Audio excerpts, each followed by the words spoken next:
السلام عليكم الحبابات ديالي. اليوم جبت لكم وصفه سحريه ورخيصه بزاف باش نتهناو من المشاكل ديال القشره اللي كتعلق في الشعر اللي كيطيح والفراغات في القدام. بخاخ الازير اولا كيف ما كنقولوا الروزماري. الازير كنز حقيقي كيحارب القشره من الجذور، كيحفز الدوره الدمويه، كيخلي الشعر يطول بسرعه البرق، كيعاود يخلف لينا الخلفه بطريقه مذهله. دوزو معايا دابا لطريقه التحضير اللي سهله ماهله. كناخدو ملعقه كبيره كامله عامره مزيان من اوراق اليازير، سواء طريه او يابسه كيف ما كتشوفوا معايا في الفيديو. بالنسبه لي حديثها طريه، كنديروها في كاسرونه كبيره ديال الماء نقي والماء غالي. السر باش هاد الوصفه تعطيك مفعول قوي هو الطريقه ديال الطبخ ديالها. كنحطوا الازير في ماء في كاسرونه، من الافضل نغطيوها مزيان باش دوك الزيوت المتطائره ما يطيروش في البخاخ، حيت هما الاصل فوائد كامله. كنخليو الخليط يغلى على نار هادئه لمده 10 حتى 15 دقيقه، ما كاملاش، حتى يولي لينا لون تاعو مائل الصفوريه، وكيطلق المفعول ديالو مزيان.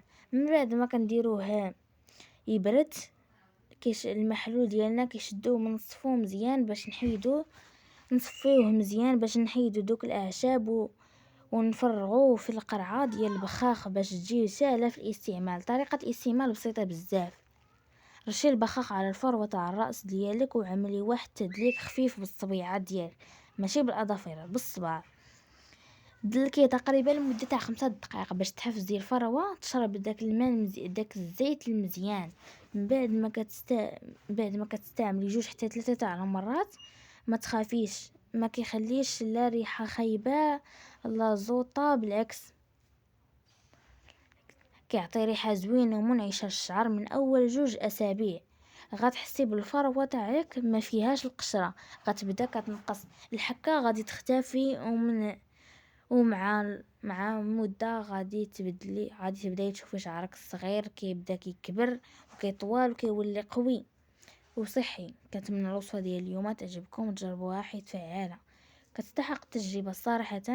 الا جابت معكم نتيجه ما تبخلوش عليا بالاشتراك واللايك والبارطاج الفيديو مع صحاباتكم والعائله باش كلشي يستافد. بسلام عليكم. كيف ما قلت لكم، الازير هو واحد المكون اللي كنز من كنوز الطبيعه. صراحه انا الازير نفعني بزاف، طول لي الخلفه، خلى لي شعري يولي طويل، القشره ما بقاتش نهائيا. من 2 اسابيع القشره ما بقاتش، ولا شعري طويل ولا الشعر زوين. كيف ما قلت لكم، الازير راه هو كنز من كنوز الصحه.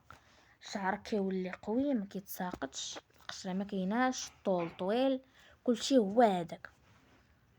هاد الوصفه تاع اليوم هي راه كنز حقيقي ومجرب،